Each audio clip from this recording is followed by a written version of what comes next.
Hi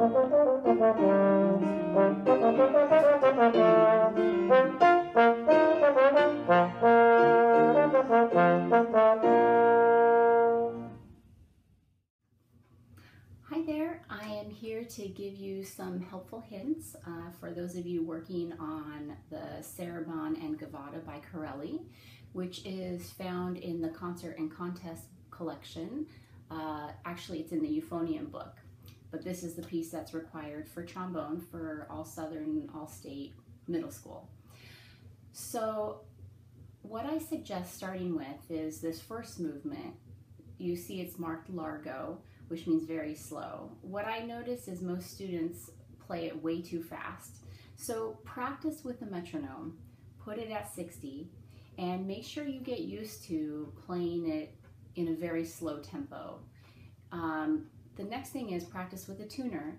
Make sure that your first D isn't very sharp, and make sure as you go that you play note by note with the tuner and see how close you can get to playing in tune.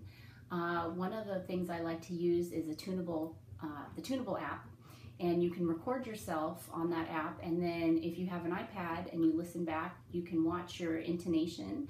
And what I do is go and mark every note that might be slightly out of tune with an arrow down, or and whatever you want to do to mark it and to make it sound really in tune. Probably the most consistent out of tune note for middle school students is the F sharp, making sure that your F sharp is out far enough. So in this first movement, I think the biggest challenge is making sure that you're playing very legato, which means very, very connected.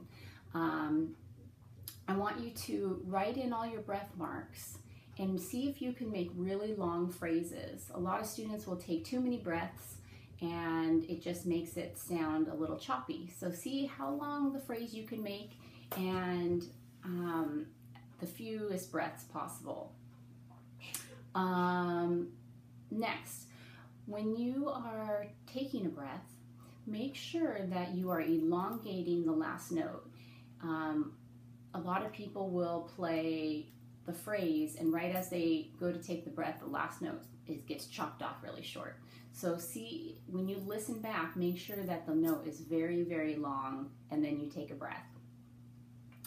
Next, on this one, the dynamic marking is piano at the beginning, so see if you can play really soft. Work on your soft playing, and then at the second phrase, make sure you make a big difference because then it's marked mezzo forte. So work on playing really soft and then mezzo forte. We want to make sure that you can hear the difference. So when you record yourself, listen back and make sure that you can hear the difference between the piano and the mezzo forte. Okay, moving on to the second movement. For this movement, my suggestion is making sure that you play it really slow at first. Put the metronome on to maybe start at 60 and see if you can play it through without stopping or without slowing down or making a mistake. And as you get better and you can play it perfectly at that tempo, then you start increasing the speed. Too many students want to just play it fast, but then they slow down at the 16th notes or they'll make a mistake and stop. So you want to make sure that you can play it at the tempo and stay in that tempo without stopping. The next thing is when you have the D to C with the slur on it, I suggest playing the D in fourth so you can play D to C with a natural slur, and it will actually help you because when you have a bunch of 16th notes, when you put the natural slur in there, it'll make it easier because you've less the tongue. So try to put that D to C with the D in fourth. The next thing is the grace notes. We have G, A natural, and you're going to have to practice this slow.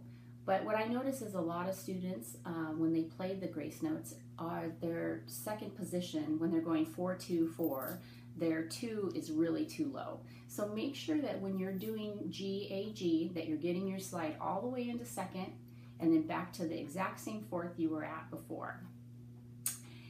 And the next thing is, in this movement, there are very few dynamics. So we have a mezzo forte at the beginning, and then 2 measures later we crescendo to a forte, and then we go back to mezzo forte, and then we crescendo to a forte again, mezzo forte, crescendo to forte. So even though it's not a lot of dynamics, not a lot of dynamic contrast, make sure that you are making an effort and putting that crescendo in there and then coming back down to mezzo forte. So those are my hints and helpful practice guides to preparing for the middle school All Southern All State auditions. I hope this helps you, and thanks for watching.